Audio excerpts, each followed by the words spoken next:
Started. And first off, Jerry, if you'd lead us in the flag salute. I'd be glad to. I pledge allegiance to the flag of the United States of America and to the republic for which it stands, one nation, under God, indivisible, with liberty and justice for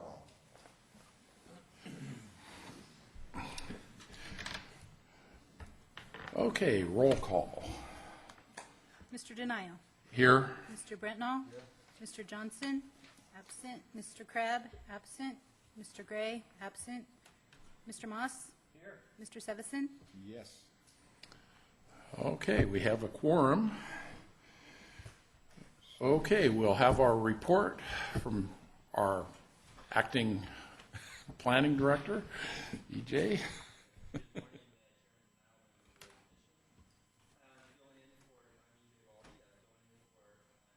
The Michael Johnson today. So given your report, I'd like to first update you on some recent actions by the Board of Supervisors.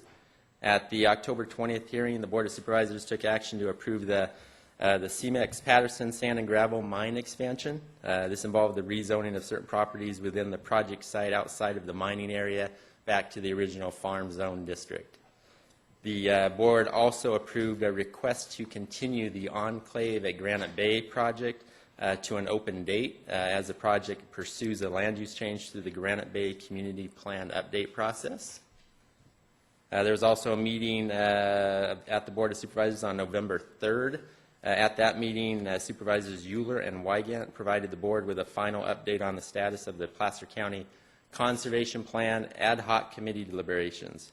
After extensive meetings with representatives of the City of Lincoln and county staff, Supervisors Geigler and Wygant recommended that the board authorize staff to submit the Placer County Conservation Plan to the wildlife agencies consistent with the principles and objectives outlined in the Conservation Strategy Report and based upon the draft reserve map.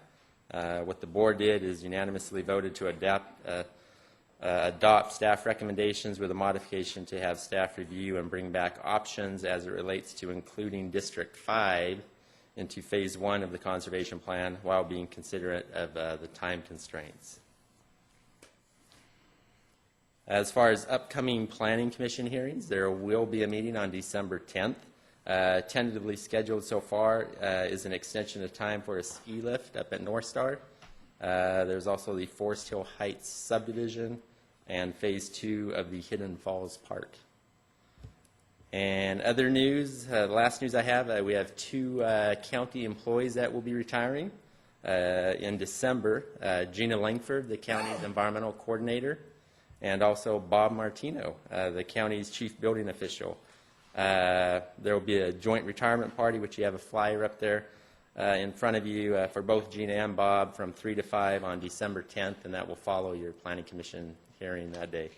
So that's all I have to report. If you have any questions, I'd be happy to answer them. Did you say the December 10th Planning Commission meeting was going to be up there? No. No, right here. Right here. We're here in Auburn. And Kathy, I will be gone for that one. That makes we only have 3. He's going to be gone. Okay. Thank you, EJ. Thank you.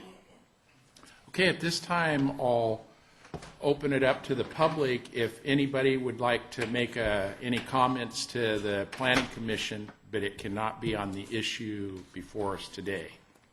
So if anybody out there would like to address us, this is your chance. On other issue? Yeah, on anything else but what is on our agenda today.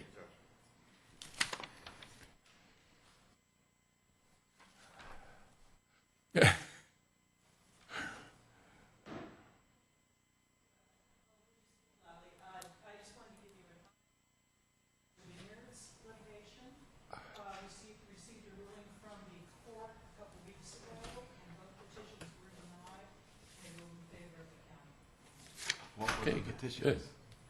What were the petitions for that were denied? The Sierra Club and the Audubon Society, as well as 2 interested individuals, have sued challenging the adequacy of the EIRs. And the petitions were denied. Good. Yeah. Thank you. Okay, I see it's after 10:05, so we will go ahead to our one item today, minor use permit and boundary line adjustment for St. Joseph Merrill Church. Roy, you're up. Thank you, Chair Denio. Oops. Okay. This is a minor use permit and includes a minor boundary line adjustment. And also we have a revised mitigated negative declaration for the St. Joseph Merrill Church. This is a vicinity map. It's almost at the corner of Cavett-Stallman Road and Auburn-Folsom. Right in this corner here is the fire station, and the red outlined are the two properties, two parcels involved. This is the phase one, shows the site plan for the St. Joseph Merrill Church. The multi-purpose structure is in this area, and the square footage is outlined.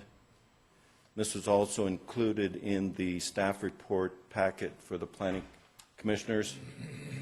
The primary access is right here off of Auburn-Folsom Road, and then a secondary access comes off of Laird.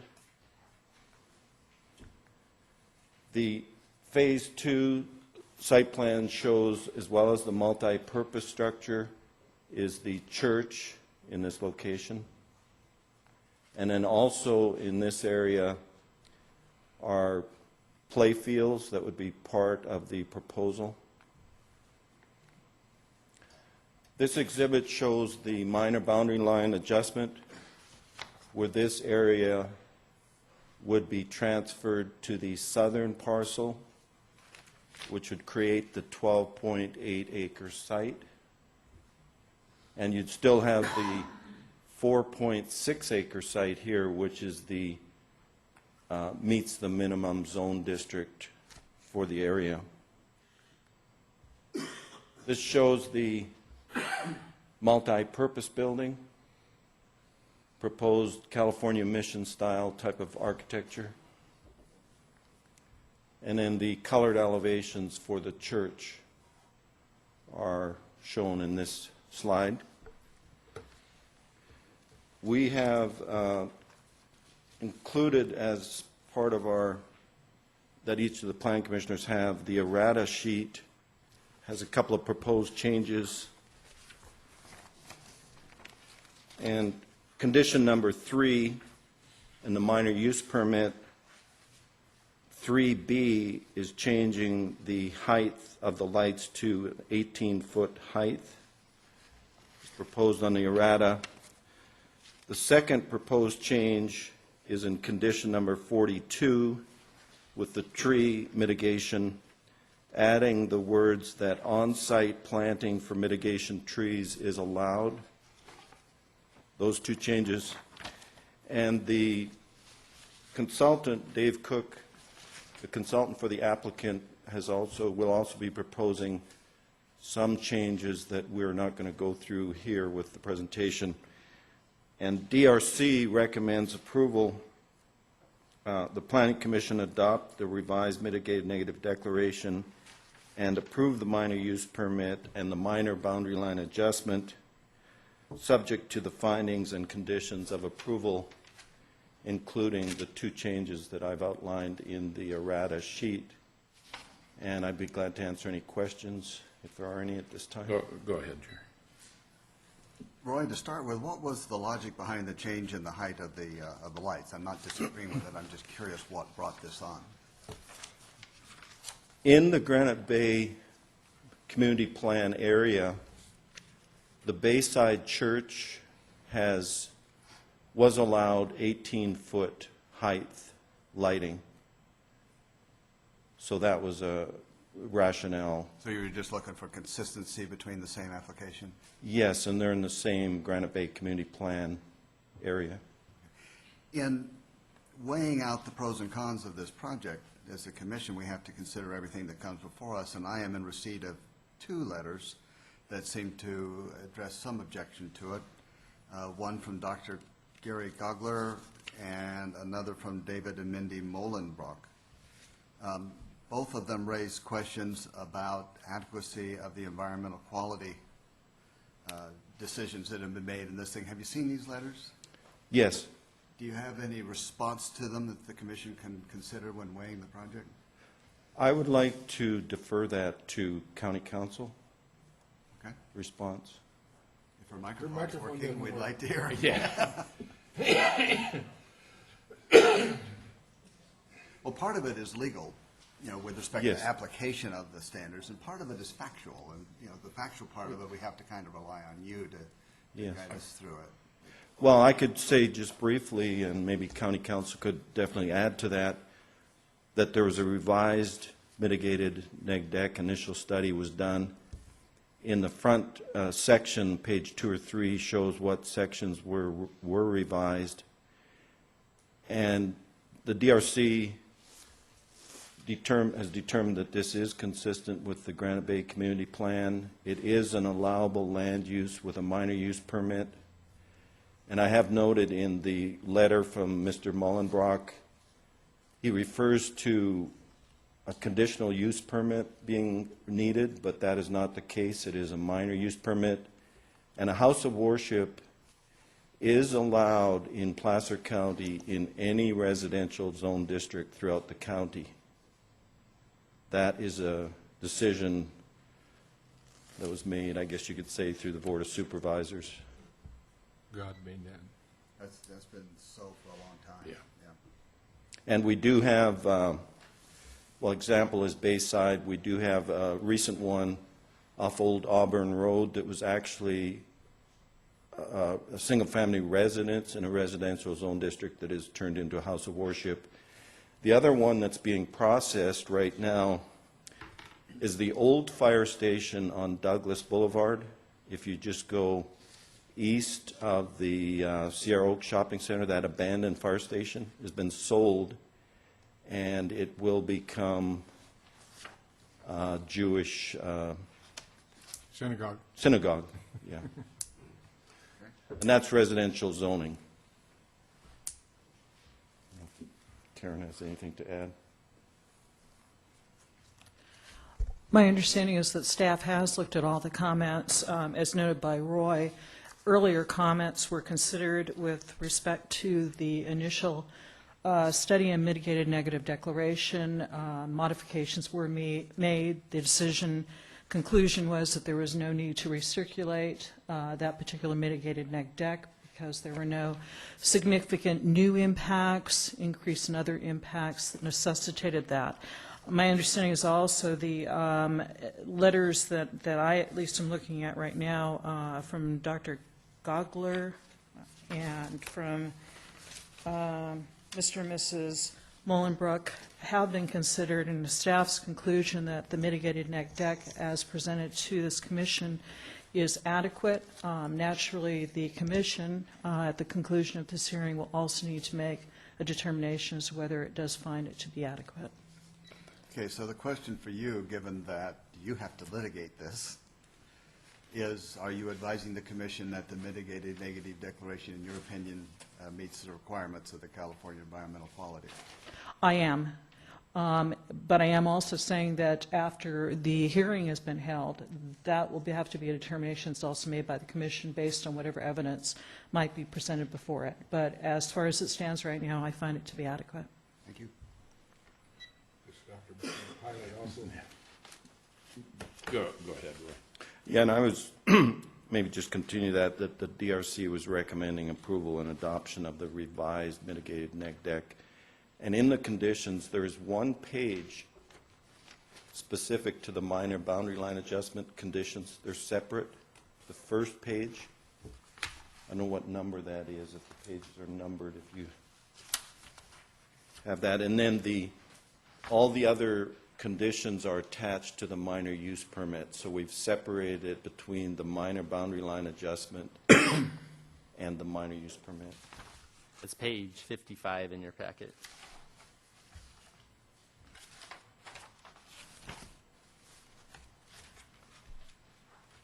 Oh, okay.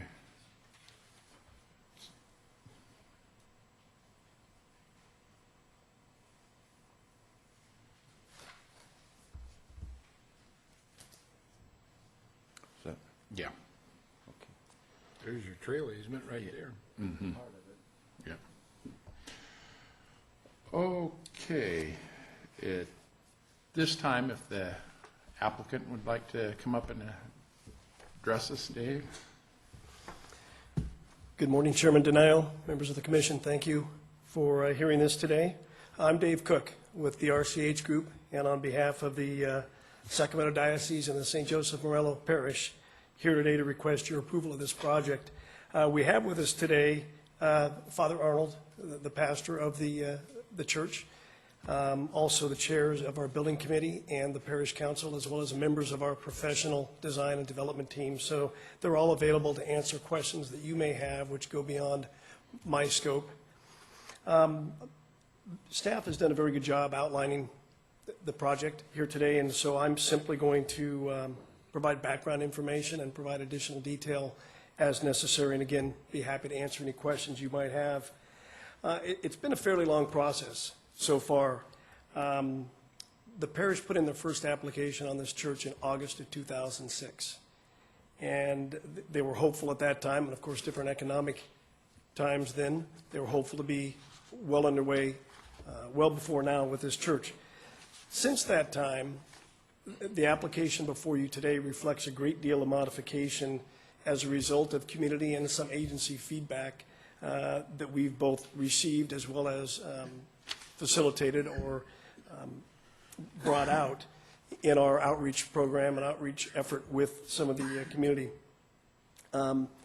Basically, the biggest difference, without going through all the details, at the original application in '06 included a school. It included the same access here off of Cabot-Stallman, here off of Laird to Cabot-Stallman. There were concerns expressed by the fire district with the use of that access, and so we went about a process wherein we looked at putting a signal at where the main entry remains today, that location based on line of sight, given the speed and the dynamics of Auburn-Folsom Road.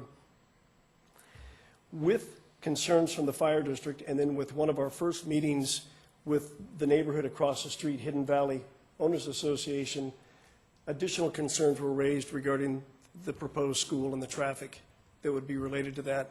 And although it's contrary to the diocese's typical policy, we were able to convince them that maybe it made a lot more sense to remove that school, hear those concerns, and just go with the church.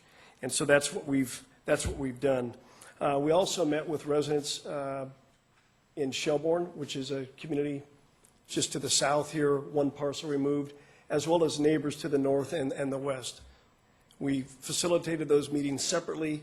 We wanted to do that, meet with these folks, and handle any questions prior to going to the MAC meeting. With the concerns that the fire district expressed with access here off of Laird Road, and let me point out that the district owns that old south leg. That's their private property. They acquired that from the county some years back when they rebuilt this station. With those concerns, we reached a resolution to address any operational issues that might arise by virtue of them returning from events and with church members coming or going off that leg. And that solution is an emergency signal that the church will pay for in front of that station there. That will essentially light up and stop traffic as they've got to leave, and that's something that they could use now, irrespective of whether that church was to be constructed. Also, one of the things that we worked very closely with staff on here at the county, with the use of the Laird Road, Cabot-Stallman intersection, it could have caused a more significant intersection configuration, but there were a combination of things. One, a letter from Sandy Harris with the Community Association of Granite Bay requested that that be maintained as rural as possible. The other is there's a historic structure that sits on that corner, and any significant modifications to that intersection beyond that necessary for just basic health and safety might have impacted that there. So we were able to work through with staff and the fire district on keeping this pretty simple increase the radius but maintain the character and the essence of what's there now. We've been to the MAC twice. In September, we received a 5-0 vote of support. And we've recently received numerous comment letters. Commissioner Brittenell, you asked about those. However, we firmly believe that the environmental document has adequately addressed all of those issues that were raised. This project is an allowed use in the residential zone district, and it is compatible, particularly as it relates to the design and the architecture of this. We think it's going to fit in very nicely. If it's okay with you, we do have a couple of conditions that we would like to request modification consideration of. The first has to do with condition number 2. The church wants to be a good neighbor and a member of the community, and the way that was originally written basically precluded the use of those fields for any organized sports.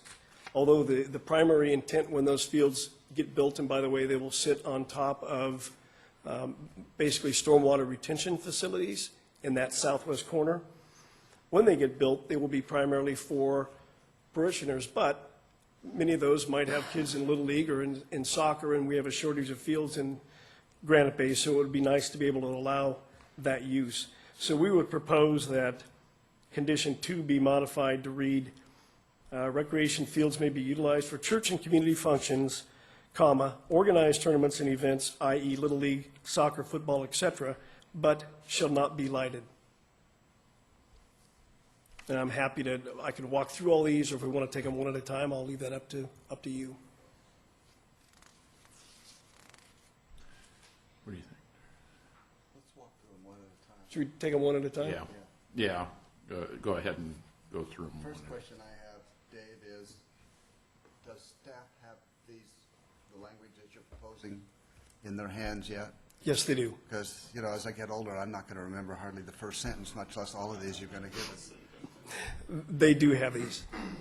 And if I could, I have a modification when you're ready to this number 2. Okay. Why don't we, I'd suggest that we do all of 2 now. Yeah. Should we take them one at a time? Yeah. Okay, Yeah. that makes sense. So you want to use the recreation fields for community purposes and sports and the like as well? Right, but we acknowledge, and they were never contemplated to be lighted. The language is a little redundant in that they're precluded from being used after sundown, but if they're not lighted, it seems like that'll sort of take care of itself. On most occasions. Yes. So, and I understand staff had Yes, if I a could. clarification to that. For the record, Rebecca Tabor with Engineering and Surveying. I spoke with Andrew Geigler from Department of Public Works, and as far as traffic, the weekend use would be okay for the additional trips for organized tournaments and events. So the minor clarification I'd like to make to the proposed changes, and we're okay with these changes as long as we add the words weekend only prior to organized tournaments and events.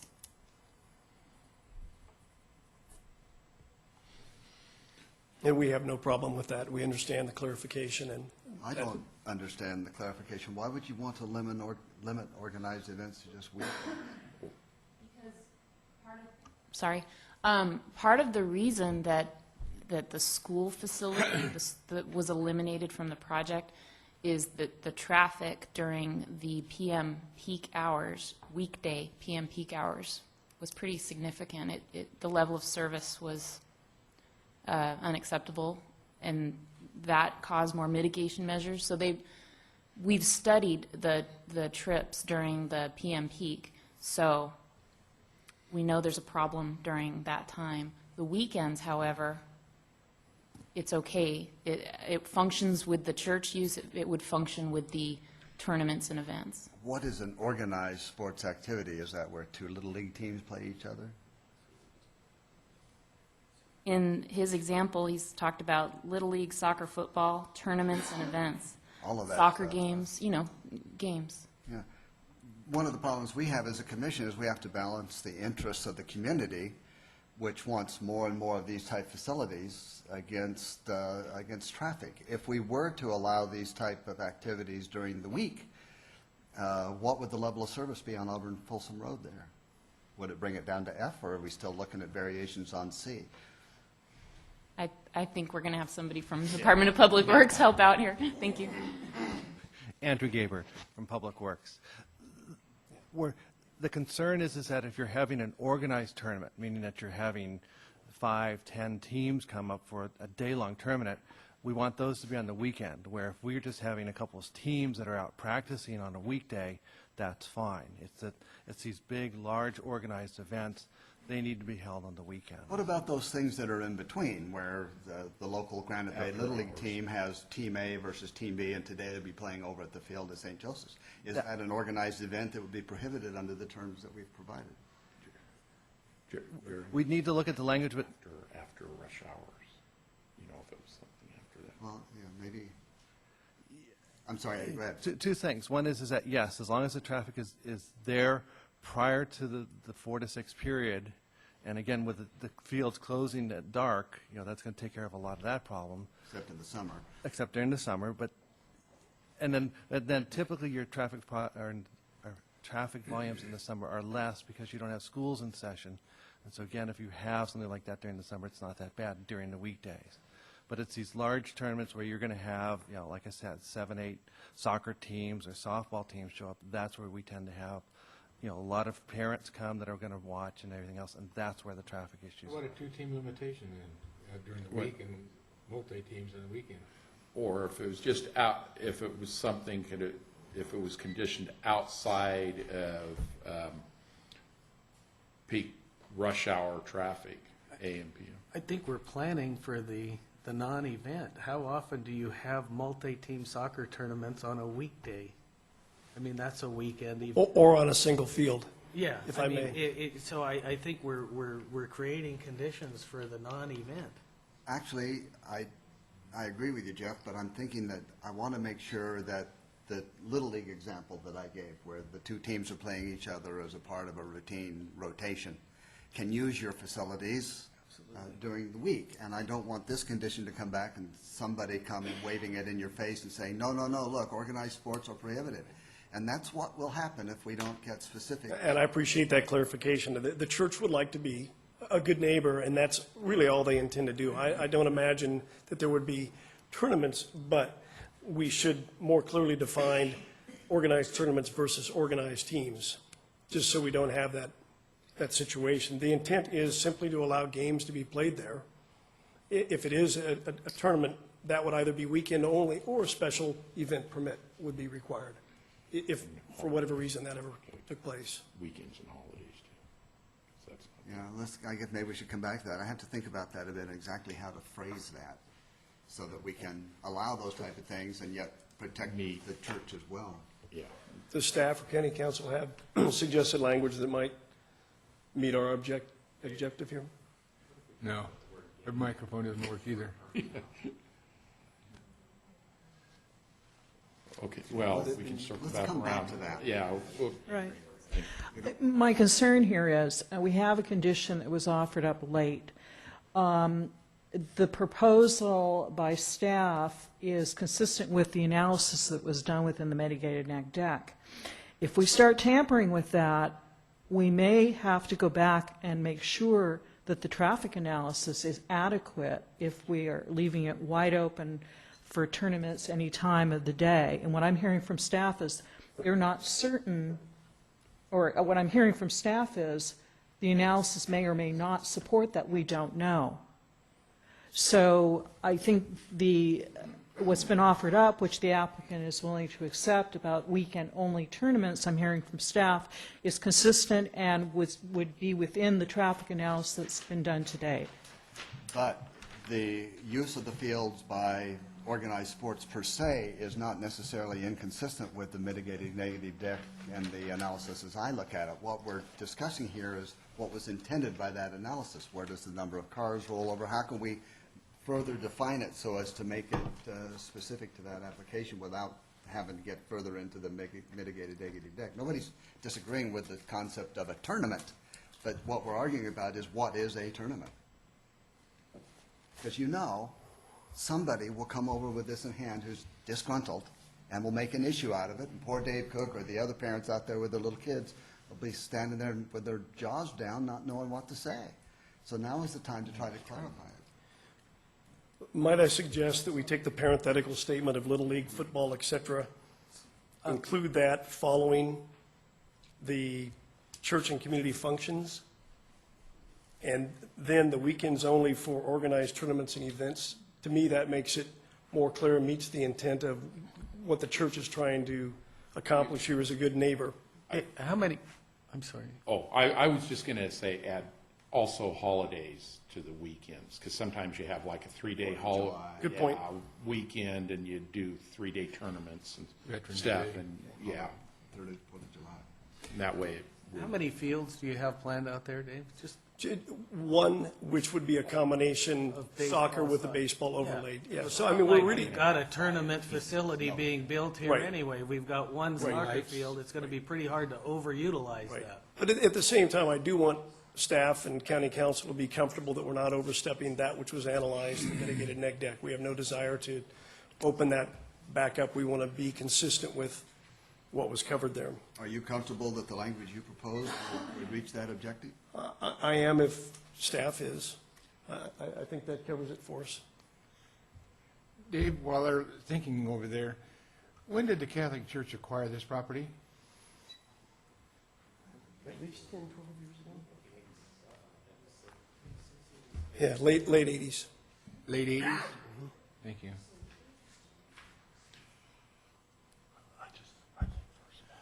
But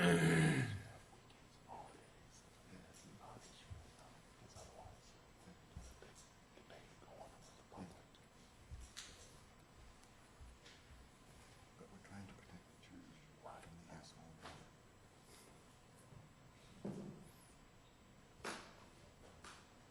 The brain trust has reached a consensus, it looks like. Oh, okay, do we have Yes, I'm Rebecca Tabor again. I'm proposing to read the revised language for condition 2 per Dave Cook's suggestion and see what you think. The recreational fields may be utilized for church and community functions, organized sports, in parentheses, i.e. Little League, soccer, football, etc., and weekend and holiday-only organized tournaments and events, but shall not be lighted. sounds good to me. And that sounds more clear, and I think that gets to the heart of what we're trying to accomplish. And one caveat, EJ pointed out that part of that condition, the last sentence of condition number 2 says approval of a special events permit for any activities outside these parameters would require a temporary outdoor event permit. So that's in that condition as well. Read that. Good clarification. Forgot that that was already there. Some parameters. Yeah, Yep. I believe that. No, I think that's helpful. Yeah. Thank you for suffering through that one with us. Let me just touch very quickly on 3B, the outdoor lighting. We appreciate staff's modification from 14 to 18 feet. I think just as importantly as the fact that there may be other precedent for that is that since the guidelines were written in '96, light fixtures and technology have come a long way toward minimizing night or light pollution.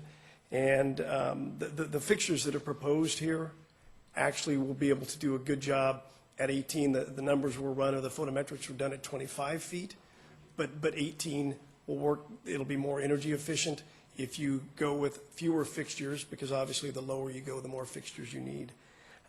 We would be willing to include in the language of 3B the phrase wired to timers, if that would help. I know that was an issue that was raised in one of the letters of concerns, or the comment letters.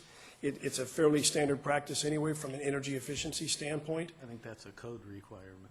If it's a code requirement, then there's no point in putting it in there. But at any rate, I think that helps better explain why 18 feet makes sense. One final thing is that from Auburn Folsom Road to the sort of predominant parking lot elevation, there's anywhere from a 2 to 5 foot differential. And so those fixtures will actually be sitting down lower than the road anyway. And that's going to help bring it back down to a perceived 14 feet or thereabouts. In conversations with some of you commissioners, discussions about the trail easements here, there is a trail master plan that includes some sort of a multi-purpose easement along Cabot-Stallman connecting Auburn Folsom. Although this parcel is not part of the project per se, early on, Parks had requested, facilities had requested that we provide a trail there.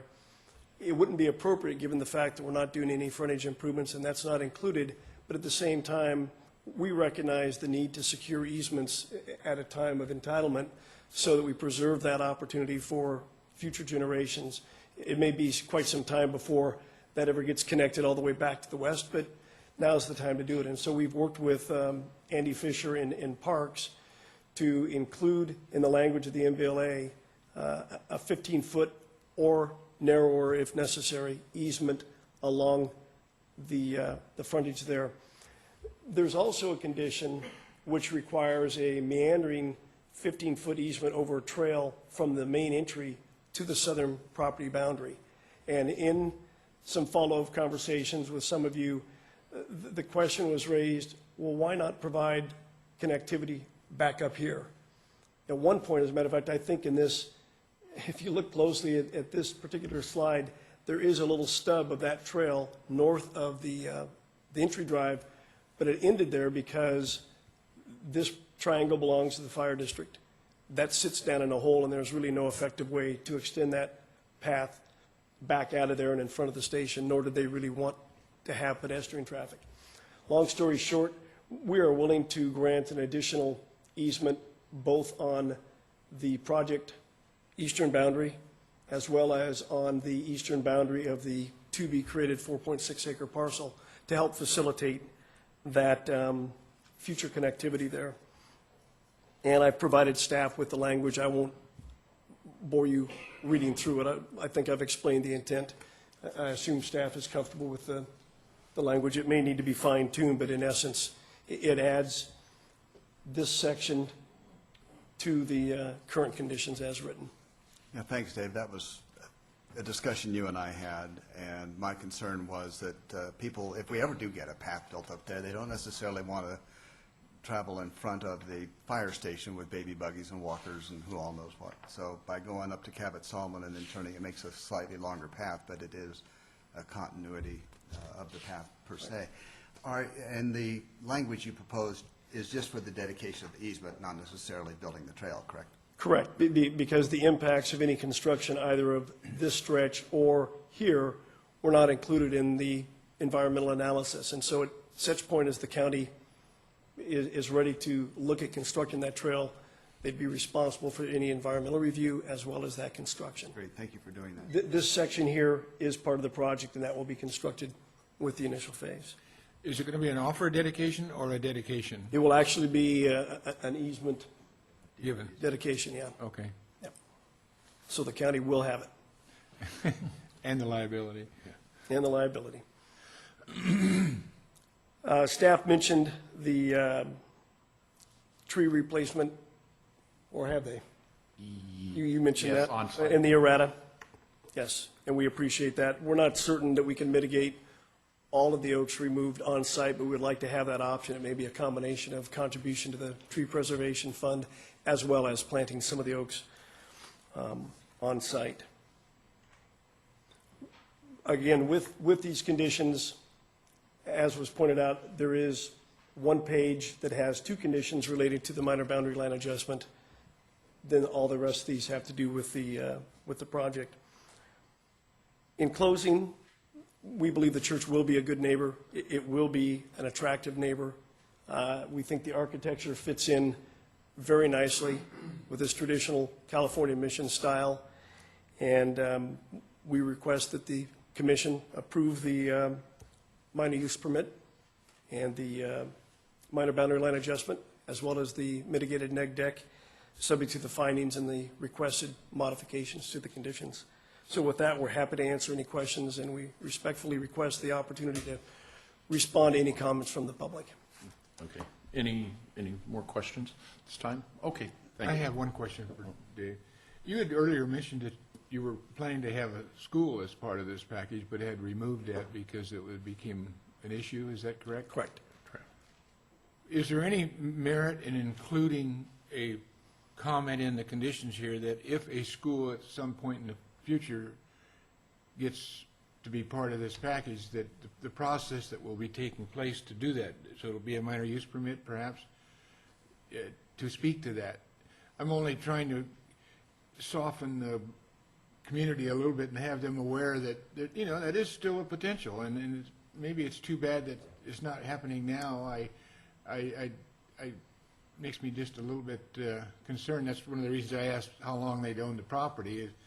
It was because if there's a package of rights that go along with property and in the community, I hate to see their rights stripped from them for the wrong reasons. I guess all I'm saying is I'm not trying to give you permission today. I'm just trying to tell the public that, you know, someday there may be an opportunity to move forward, and the process that will take place will be a minor use permit hearing. Or whatever the proper.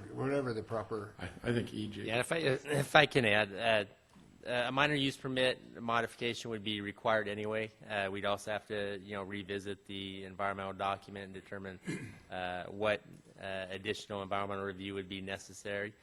So that's required anyway. So I wouldn't suggest adding it to the condition. Probably would just lead to later confusion, if anything. Well, Besides, Larry, you've been on this commission to know that the person who most is affected by the build-out later will claim never to have been told. I bought this lot, and nobody ever told me they were going to build a school next door. How many times have we heard that? no, I understand it, and that's exactly why I wanted I know you're missing. to put up a little sign. All right. I don't want to. Okay. A noble thought. I don't want to Okay. prejudice this Yeah. project, but I get irritated by it. Not in my backyard. Okay, thank you. Thank you. Okay.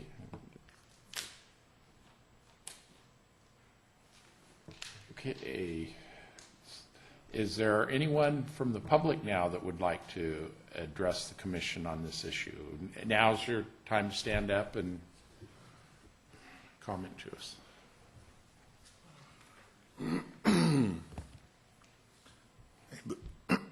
Excuse me, anybody that doesn't have allergies in this?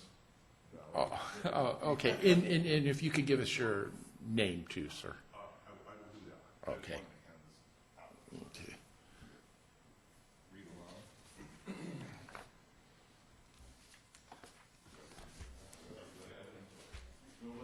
Here. Thank you, Commission and staff, for allowing me to present some alternative views. And my opinion, both myself and my wife. My name is Dr. Gary Geigler. My wife, Evelyn, and I have lived in the immediate community for over 23 years. It took us over a year to decide on the perfect location for our home. We chose this location that we are at right now because of its peacefulness, serenity, tranquility, safety, and the beauty of the natural surroundings. We both feel that the construction of the St. Joseph Merrill Church will negate the features of our community and environment that drew us to this location that we have grown to love and cherish. We strongly oppose the proposed construction of the church at its proposed location for reasons that are delineated in the documents that I have delivered to you. I acknowledge that you said that you got the letter that I had originally sent in relative to the negative declaration, but there was a second submission that was sent in pursuant to the notification of this hearing. If I go back and look at what is going on, the original submission for the project was a negative declaration. Following this was a notice of intent to adopt a mitigated negative declaration. Subsequently, a mitigated negative declaration revised was prepared, and today we got another basically revised negative declaration. The original and revised declarations state that taken out of the EIR, the proposed project could have a significant adverse effect on the environment. Well, could isn't a definitive term. What it means is it might have. There is no guarantee that it would not have a negative, significant adverse effect. The declarations go on to say that there will not be a significant adverse effect, in this case, because the project has incorporated specific provisions to reduce impacts to a less than significant and/or the mitigation measures described herein have been added to the project. Where is the quantification proof that this is a correct conclusion rather than an unproven assertion? As pointed out in my earlier submissions to the Planning Department, I believe that the project will be detrimental to the health, safety, peace, comfort, and general welfare of people residing or working in the neighborhood of the proposed use. See Placer County, and you have it there, 17.58.140A3, permit issuance. Filing instructions for a minor use permit shall only be approved subject to the findings as noted in section 17.58.140A of the zoning ordinance, where are the results of such findings and responses to those issues in section B. Have not seen them. I also called attention in my second submission to A4, wherein my view is the project is not consistent with the character of the immediate neighborhood. In the packet, you have satellite images to address this topic. The first satellite image is similar to the one that the project people showed where the location is. The second satellite image is a more closer view showing the firehouse and the proposed location on the left. But what has not been shown is in the third slide, and if you take a look at the very first satellite photo, it shows that there's very low density to the left-hand side, that being to the east. What it doesn't point out and has not been pointed out is the high-density residential use of the land to the east of Auburn Folsom Road. That's Hidden Lake Estates, Walden Woods, and Lakeview Hills, where there's some, pick a number, I don't know exactly what it is, probably some 900,000 houses in there, plus additional ones further on down. So you can't just say, oh, well, there's really not any impact on the west side of Auburn Folsom without considering the whole environmental picture here and the demographics of what is there. A5 also regards the volume of traffic is not satisfactorily addressed in the revised declaration, in my opinion. In the theme of A9 of the code, of the ordinance rather, there's no evidence that the project would not have a significant effect on the environment. In this regard, I define environment as a term in harmony with A3 rather than focused on the flora and fauna and land conditions of the proposed site. What I mean is that it should include the impacts on the people who live in that greater area. And that especially concerns me since we live on the east side of Auburn Folsom Road. If completed, in my opinion, all surrounding residences will have lower market values and as such should have reduced property taxes. This option can be proven or disproved by an analysis conducted by a licensed real estate appraisal.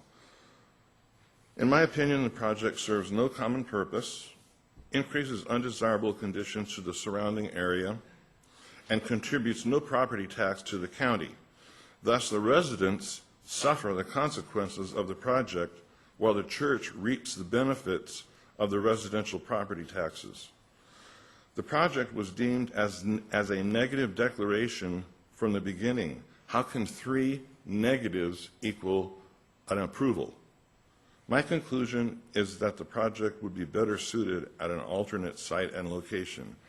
And, oh, by the way, there already is a Granite Bay Park for public use at Barton and Douglas, paid for, I assume, with taxpayer dollars. So I request that it be disapproved. Any questions? No? No? Thank you. First time I've never had any questions. Thank you. Okay, is there anyone else in the public that would like to address the commission? Good morning, Chairman Denio, members of the Planning Commission. My name is David Mullenbrook. I, too, am a resident of the area and have lived in the area for nearly 20 years.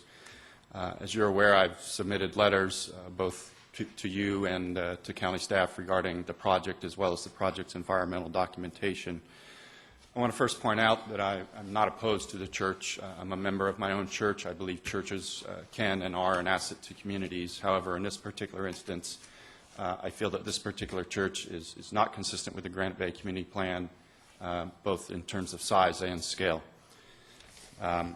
My presentation this morning is really to focus on two points. One is what I believe to be an inconsistency with the Granite Bay Community Plan, and the other is with regard to failure of the project to comply with the requirements of the California Environmental Quality Act.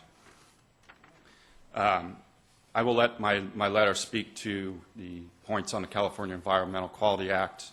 However, I did find it interesting in the presentation earlier this morning that there was discussion about easements being dedicated, but yet those easements were not analyzed within the environmental review for this project. And to me, in my experience with the California Environmental Quality Act, that constitutes a piecemealing of impacts. When you dedicate an easement, that's pretty much as good as building the easement. You need to analyze and assume what will occur within that easement that's being dedicated as part of the environmental documentation that's going forward now. Simply because the improvement isn't being contemplated now does not relieve the obligation to study the ultimate impact from the trail that will go within that easement that is being created by this project. Now, on to the Granite Bay Community Plan. The plan itself contains a number of goals and policies that speak to scale and size, but they do not include any specific numbers related to square footage, acreage, or lot coverage. So we're left with language in the policies and goals that includes terms such as scaled to meet residents' needs, preservation of unique character exemplified by general rural environment. Buildings shall be of a size and scale conducive to maintaining the rural residential atmosphere. Architectural scale shall be more similar to that of residential buildings.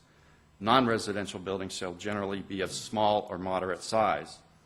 Intensity of use of an institutional site shall be limited to that which is compatible with adjoining uses and in keeping with the rural character of Granite Bay. As I mentioned, although the goals and policies are not specific to size or scale as noted, the common theme throughout the goals is to maintain and protect the rural atmosphere and the environment of the Granite Bay community. The description in the staff report notes that the surrounding uses include rural estates, mostly 4.6 acre or larger lots, with large lot residential uses on all sides. An institutional use at the scale and size of the proposed project does not maintain and protect the rural atmosphere and environment. The intensity of the proposed project is much greater than contemplated in the Granite Bay Community Plan and is analyzed in the Granite Bay Community Plan EIR. Like most people, I work during the week and I have my weekends off. I enjoy spending time with my family, trying to relax and have an enjoyable time within my yard and around the surrounding neighborhood on the weekends. The focus of the traffic analysis is on Sundays because churches typically generate peak hour traffic on Sunday afternoons. And I can appreciate that the project will not generate a significant number of trips to warrant impacts beyond those which are identified in the environmental document. But the fact of the matter is that weekends are becoming more and more difficult to enjoy in the surrounding neighborhoods in terms of taking a walk, going out riding your bike, just trying to meet and greet your neighbors, staying within your community, recreating within your community as more and more churches come forward and I'm not sure why Granite Bay has this particular attraction for churches, but it seems to be there are a number of churches either already developed on the books or being proposed right now to where Sunday traffic in this community is now getting to be a burden. And while I'm at work during the week, an office use generates weekday trips and doesn't really bother me because I'm not at home during the week. But when I'm at home during the weekends and I'm trying to enjoy my peace and quiet on the weekends, that to me gets affected by projects such as these who have trip generation on weekends rather than weekdays. Traffic engineers, when they look at projects, they use what's called an ITE manual, Institute of Transportation Engineers. And they use that to analyze traffic impacts and to determine how projects' traffic will affect the immediate environment. Under the current zoning, the 12-acre site would translate to roughly 28.5 weekday daily trips and a little over 26 Sunday trips. The proposed project, as noted in the environmental document, will generate 549 weekday daily trips and 2,100 Sunday trips. This is nearly 20 times higher on the weekday and nearly 80 times higher on the weekends. As I said before, it's becoming more and more difficult to safely enjoy weekends. As I heard one of the commission members mention earlier, and as I'm sure you've heard time and time again, you will hear complaints from people who live next to a vacant or underutilized property who are surprised to learn about a development proposal because the real estate agent or a home builder or someone else told them that the site was to remain vacant or it was going to be developed with a particular type of use. Ultimately, that's looked at as a failure on behalf of the homeowner to conduct their due diligence as to what is planned and what could be developed around their property. However, in this case, homeowners who have conducted their due diligence, such as myself, have every right and expectation to anticipate more rural residential uses and are now being faced with a use that was previously not anticipated, but more importantly, not considered in a Granite Bay community plan.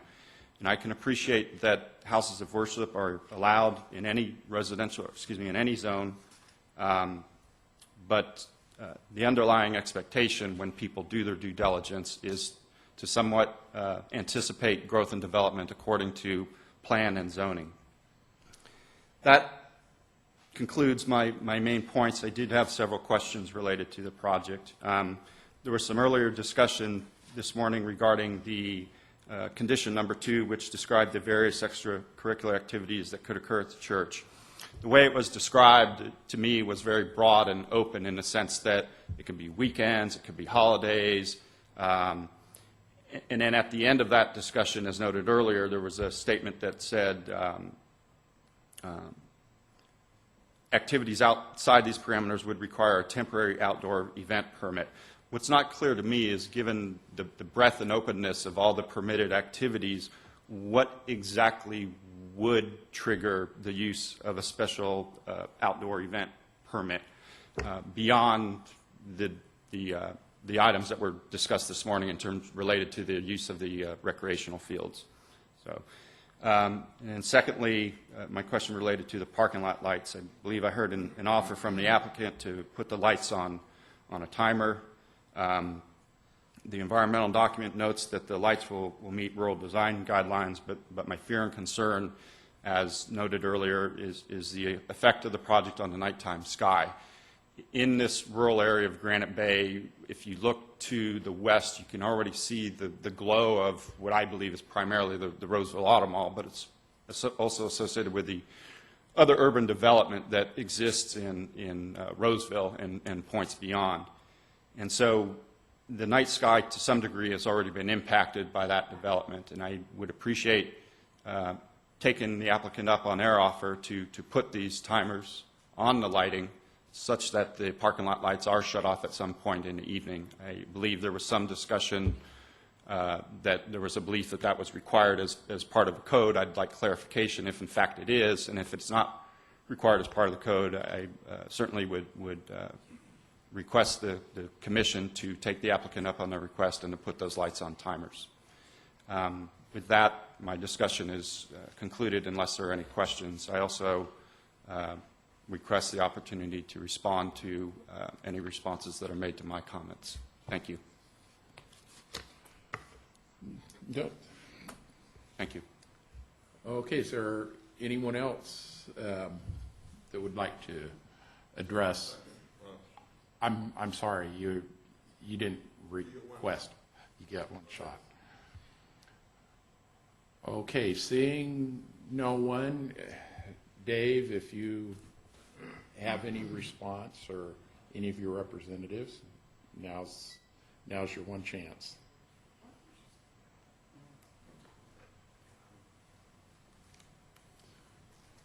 Morning, Chairman Denayo, members of the Commission. I'm Kevin Kemper, legal counsel for the applicant. And I would just like to make myself available if you have any questions that relate to some of the CEQA issues in particular. And we can also address any general or community plan consistency questions if you have any in light of the public comments that have been made. I don't know that you have, but we'd like to try to explore all these issues before you make your decision. Well, we just were given quite a few data bits from some folks here concerned about the environmental impact of the project, our analysis of it, whether it was adequate, the impact that the church is going to have on the community, whether it's consistent with the community plan. We've read the negative declaration, and we've looked at quite a few mitigating factors that are being employed to mitigate those impacts. Did you get a copy of Dr. Geigler's letter that he gave us?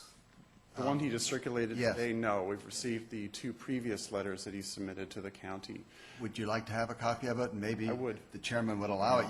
You can mull it over here in the next few minutes while we press on, and then I'd like to hear what your response is to these things. I certainly... If so, you can have my copy for you to keep. Thank you. Because I think your input on these issues is important. As to CEQA, we are comfortable that the environmental impacts associated with this project have been fully and adequately analyzed in the mitigated negative declaration. We respect the public comments that have been submitted. We as the applicant team, in conjunction with county staff, went through an effort to try to respond to each of those, and I believe that the responses that we prepared have been submitted to you by staff. We think that those responses address the issues that have been raised in the comment letters. We would direct your attention to any of those responses as to the specific issues raised, and would encourage you to make the basis of those responses support for your findings if you choose to make them in support of this project. I think there is some confusion on what a negative declaration and a mitigated negative declaration is. Just as a matter of CEQA, a negative declaration, it's a legal term for a determination that there are no significant and unavoidable impacts associated with a project under consideration. A mitigated negative declaration is the same document with a twist. There are mitigation measures that are identified in there which, if accepted by the applicant and incorporated as binding conditions on the project, take what may otherwise be a significant impact of the project and reduce it to below that level of significance. In this case, we have a mitigated negative declaration because there's a whole series of mitigation measures that have been identified as part of the review process that are being imposed as conditions on this project. And those are enforceable, and when they are implemented, there will be no significant and unavoidable impacts. And so therefore an EIR is not necessary for this project, not required by CEQA. Just one quick question, because it also came up that there was some dedication of easements and stuff, and maybe as attorney on that, you could sort of go through, if you dedicate an easement, or I sort of look at it as purchase a piece of property, until Correct. the project is brought forward, whether it's 15 feet, 10 feet, or if it ever does, really there's nothing that has to be. Yes, I would like to speak to that just briefly. This project does not propose to make trail improvements along the roadways, with the exception of the trail improvements along Auburn Folsom south of the entrance that are identified and analyzed. As for the others, this project is preserving the legal right for the county to do so by dedicating easements that would allow these trails to be constructed in the future. This project is not proposed to construct them. I think it actually would be a little speculative in the document to analyze what those impacts would be, because there's no timing that can be assessed to when those trails would go in. We don't know. I think an argument could be made that a trail facility would probably be exempt under CEQA in and of itself, but even if it isn't, I think that CEQA would require that the trail be analyzed in the current context of when it's going to be built, and we don't know. That's going to depend on the availability of the entire trail alignment. The county's not going to build this trail in segments. It's not going to piecemeal it. It's going to try to acquire all of the legal rights along the corridor to build it, and then it's going to happen. And we don't know when. But we're certainly not wanting to stand in the way of the county's ability to construct it when the funds are there and the timing's right. We don't believe that it changes the project description to dedicate an easement to allow that. Okay. I have a question that maybe you and Karen can provide us with some guidance on. Dr. Geigler in his presentation talked about lessening property values and the value of the surrounding property. And I'm trying to remember, I don't deal with CEQA all that often, but was adjoining property values an issue that was properly considerable, if that's the right word, under CEQA? No. Unless those impacts result in actual physical impacts to the property, the simple issue of whether property values go up and down is not an issue under CEQA. Okay. And about 1998, there was a federal law that was enacted, and Karen, you probably know what it is, that put limitations on our ability to examine churches for uses in property situations, vice any other application. And I'm trying to remember what those limitations are, but do you happen to remember that federal law? Clinton signed it, I know. I'm sorry, I don't. It made it, I guess what was happening in the country was people didn't want churches next door, and so they were putting them up to a higher standard of review than was happening with other proposed uses. And so to overcome that, Congress passed and the President signed a law about 96, came up with the part of the Bayside that prevented us from applying any particularly different standard. Safety and health and welfare and consistency with plans was one thing, but beyond that was part of it. And that concerns me, because when I hear the language that we don't need another church in Granite Bay, well, you know, who am I to decide that? If we don't need another one, then nobody will attend and it will fail financially. But I don't feel that I'm qualified to comment on that. Yeah. Thank you. Yeah, I'm not familiar with that either. I might want to look it up. Yeah, it's, I mean, we do recognize, as the documents do and staff has, that a church is allowed in this zoning designation with a minor use permit, and that's, I think what we saw today. Yeah, that's the the main, key. that's the key to it. And then it has gone through a process, whether it's, you know, anybody else would go through if they were putting, It's allowable use. yeah. Thank you for your time and consideration. Dave Cook on behalf of the applicant. A couple clarifications I think might be helpful.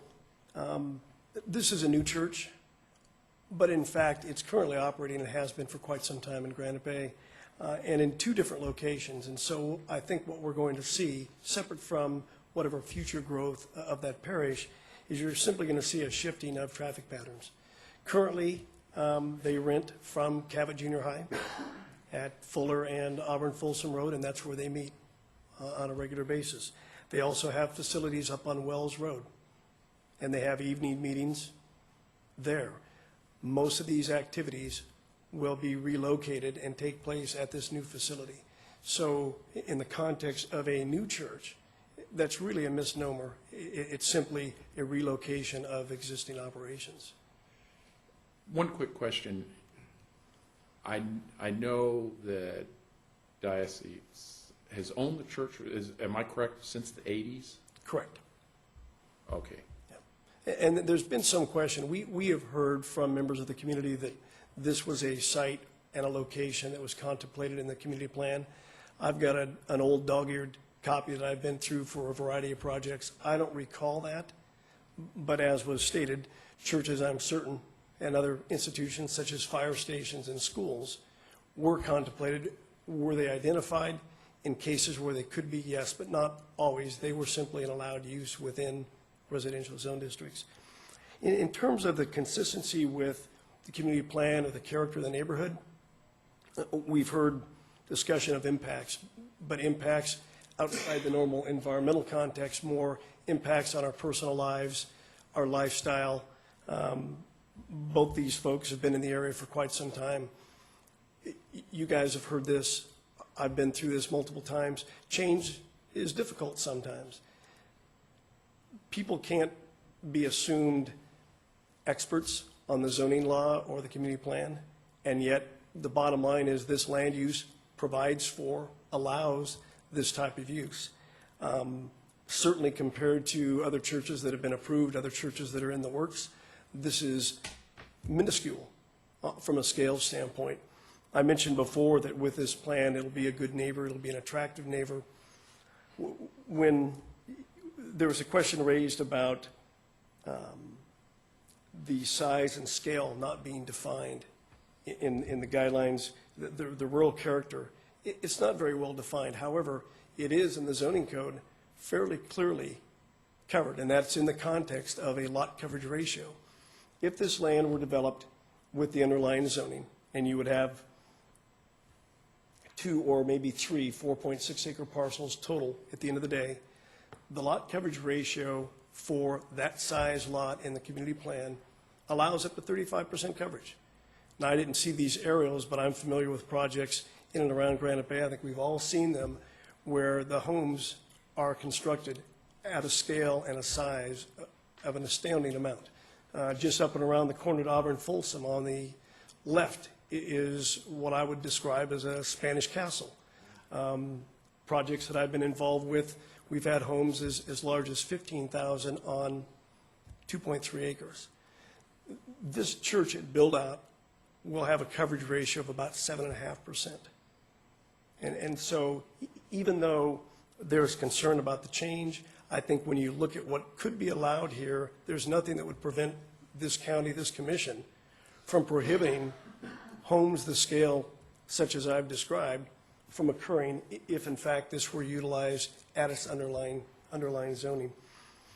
Again, I would say that based on the direction the parish has given their architectural firm, based on what they've come up with, the MAC liked it so much they wanted to be certain in their vote of recommendation or support that those elevations come back to if they change, because they found this very attractive. The first building, the multipurpose building, is a residential scale. Roof heights no higher than the maximum allowed in a residential zone district. And once the main church comes along, and it'll be 5, 10, 15 years perhaps, that initial facility, that multipurpose building, will provide some context and scale for what will in fact be a larger building. But this meets the characteristics of a residential scale very nicely. It also meets some of the other requirements of the guidelines, which is the connectivity of the buildings. Rather than buildings all sitting apart, these are connected by breezeways and by courtyards. And over time, I think this will be a very attractive asset and a very attractive church for the community. Thank you. Okay, thank you. Okay, at this time, I'll close it off and bring it back to the commission for comment and/or action. I think one comment is, following Dave's discussion about residential use here, if you put residential use in there, you would get no mitigations that we're talking about, bike trails, et cetera, road improvements, so forth. None of that would be required if you just built a single-family residence, because they're not required. So the church is actually probably going to bring a higher quality community improvement than would happen otherwise. Yeah. I agree with you, Larry. The mitigation factors that they're using are quite impressive. And I tend to think that the negative deck as mitigated is the correct environmental document here. I do not believe that this is inconsistent with the Granite Blake Community Plan. We've seen other churches going up of a much larger scale that were found to be consistent. Bayside comes to mind. And I also agree that when you consider the other uses here, this is a good use. Also, although Jim Williams didn't speak, he's here today, and he's brought the renderings of the place, and it's a thing of beauty. I wouldn't be surprised to see the kids, as part of their fourth grade curriculum, go down and model it as one of their little mission models that they have to make at that point. So I tip my hat to you for the fantastic job you've done on the design. Any other comments? We could make it part of the mission. Can they make it here in one day? Did we get the issue settled of the conditions?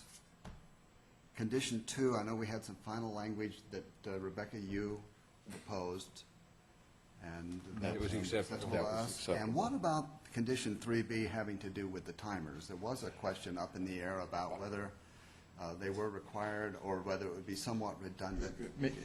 Maybe one thing, because when we pass all this, just because of the night sky and all the regulations on that for fixtures and everything, I always thought that there was light standards that they had to meet. It didn't have anything to do with height, but it was how many looms Dark and skies. all Yeah, that, yeah. we do have those. And maybe just for clarification for today, you could address that for us.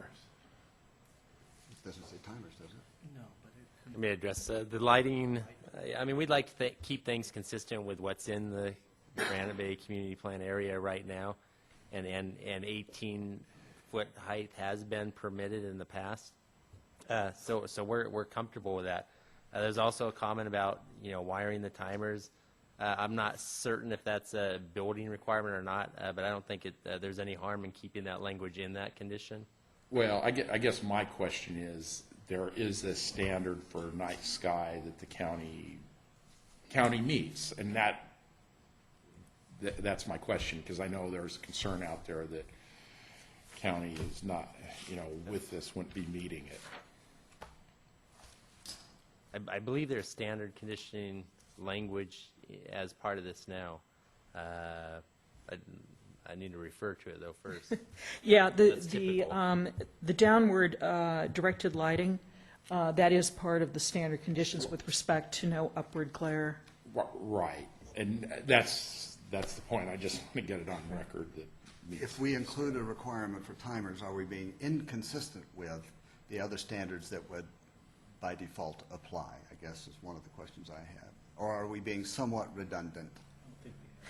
I don't believe that the standard conditions get quite that particular in terms of it's usually just the downward lighting that's required. I don't know if it's required as part of the building code. If it is, you're simply being redundant, but we don't see any harm in doing that. they could. I think it is, in the, for Title 12, for efficiency and stuff. It has, because I know. I think you'd be foolish not to have it. Roseville, yeah, So you're saying it's part of it. let's just rely on Yeah. the standard instead of artificially inserting some language. Well, if it makes them comfortable, Mere fact that's it's on fine. timers doesn't mean you have to shut it off. Or on. Realistically, yeah. Daylight hours, it's not to affect how long they're on. Yeah, it's the energy efficiency. Okay, well, that's, If you add it, it just it just what? doubles the thing, I'm sure, but it would make people comfortable. So you can add it. And that's what we want. We want people to feel good. Okay. If there's no more discussion, Mr. Chairman, I'm ready to make a motion. Okay. I move that the Planning Commission adopt the revised mitigated negative declaration and approve the minor use permit and the minor boundary line adjustment, subject to the CEQA findings that are in our staff report, subject to the minor use permit findings that are in our staff report, and the conditions of approval that are attached to the staff report, as modified by the errata sheet that was provided to us today, and as modified here orally with respect to condition 2, having to do with the recreation fields, and 3B by adding language requiring the outside lighting in the parking lots to be on timers. Did I get it all right?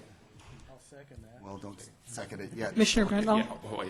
We also have the additional conditions that were modified by the applicant in his submittal, that is 40G, 42, 48 for the conditional use permit, and number 2 for the minor boundary line adjustment. Okay, I'll include those in my motion.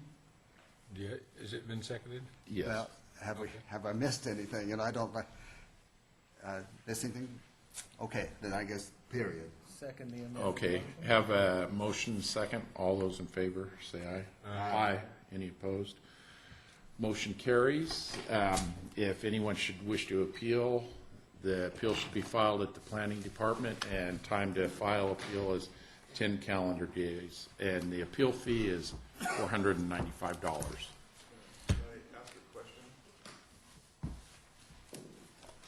Yeah, if you, yeah, it's been approved. Yes, so how can it be approved? How can a minor use permit be approved without? Okay, you know what? Let me go ahead and I'll close off the meeting, and if you would like to talk to EJ, he can answer your question. Okay, thank you. Thank you. Okay, thank you all for coming today.